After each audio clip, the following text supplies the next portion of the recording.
اب اس کے بعد اس سورہ مبارکہ میں یہ بڑا عجیب مقام ہے اس اعتبار سے قرآن کا. عجیب کے معنی کیا ہے؟ دل لبھانے والا، حسین. یہاں اللہ کے تقوی کا جو مقام اور مرتبہ واضح کیا جا رہا ہے اللہ کی نگاہ میں، اگر واقعتاً حقیقی تقوی ہے، صحیح تقوی ہے، قلب کا تقوی ہے. جیسے کہ حضور فرماتے تھے اپنے دست مبارک سے 3 مرتبہ آپ نے اشارہ کیا اپنے سیرہ مبارک کی طرف. التقوی ہا ہونا، التقوی ہا ہونا، التقوی ہا. تقوی یہاں ہوتا ہے. دل میں تقوی ہے تو تقوی ہے. باقی لباس اور وضاقت یہ ساری متقیوں کسی بنا لی اور اندر کا معاملہ نہیں ہے تو یہ بہروپ ہے، یہ تقوی نہیں ہے. لیکن حقیقی تقوی ہو تو پھر اس کا کیا مقام ہے؟ اب دیکھیے پہلی بات آ رہی ہے وَمَن يَتَّقِ اللَّهَ يَجْعَلْ لَهُ مَخْرَجًا.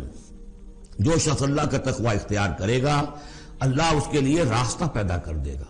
جہاں بالکل نظر نہیں آئے گا کہ کوئی راستہ، اللہ راستہ پیدا کر دے گا. بالکل نظر نہیں آ رہا تھا موسیٰ کے ساتھیوں کو کہ اب کیسے بچیں گے، پیچھے لشکر آگے، آگے سمندر ہے، اللہ نے راستہ پیدا کیا. خود حضرت ابو بکر کا جو حال ہو گیا تھا کہ حضور اگر انہوں نے ذرا بھی دیکھ لیا، نیچے اپنے قدموں کی طرف بھی نگاہ ڈالی تو ہم نظر آ جائیں گے. آپ نے فرمایا لا تحزن ان اللہ معنا، راستہ نکالتا اللہ. پھر حضور گئے طائف، لیکن وہاں سے خالی ہاتھ آئے. مدینے میں اللہ نے خود ہی کھڑکی کھول دی، 6 آدمی ایمان لے آئے. آپ گئے ہی نہیں اور وہاں انقلاب بھی آ گیا. عظیم.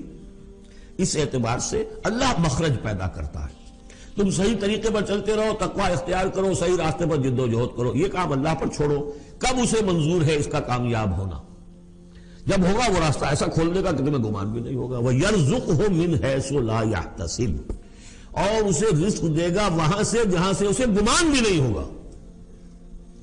اقامت دین کی جد و جہد ہو، غلبہ دین کی جد و جہد ہو، اپنے آپ کو ان صلاتی و نسکی و محیایا و مماتی اس کا فیصلہ کرنا ہو تو سب سے بڑی رکاوٹ آتی کھائیں گے کیا؟ تو اللہ تو کہتا ہے راضی میں ہوں. ہے ایمان اور یقین اس پر؟ کر کے دیکھو تو صحیح، اس پر اعتماد تو کرو. لیکن یہ کہ اس پر اعتماد کرنا، توکل، بڑی مشکل بات ہے. وہ تو جتنا ایمان ہوگا اتنا ہی اعتماد ہوگا، اور گہرا ایمان ہوگا گہرا اعتماد ہوگا. وَمَن يَتَّقِ اللَّهَ يَجْعَلْ لَهُ مَخْرَجًا وَيَرْزُقْهُ مِنْ حَيْثُ لَا يَحْتَسِبُ وَمَن يَتَوَكَّلْ عَلَى اللَّهِ فَهُوَ حَسْبُهُ. یہ تو ابھی تقوی والے کی بات ہے کہ وہ وہاں سے رزق دے گا جہاں سے اسے ملے گا بھی نہیں، اور جس نے اللہ پر توکل کر لیا تو وہ اس کے لیے بہت کافی ہو جائے گا. توکل کر کے تو دیکھو، حسبہ وہ اس کے لیے کافی ہے.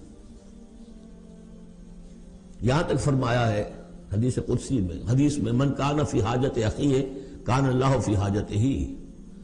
اگر کوئی مسلمان اپنے کسی بھائی کی ضرورت پوری کرنے میں لگ رہا ہے، اپنا وقت صرف کر رہا ہے، اللہ اس کی ضرورت پوری کرنی شروع کر دیتا ہے.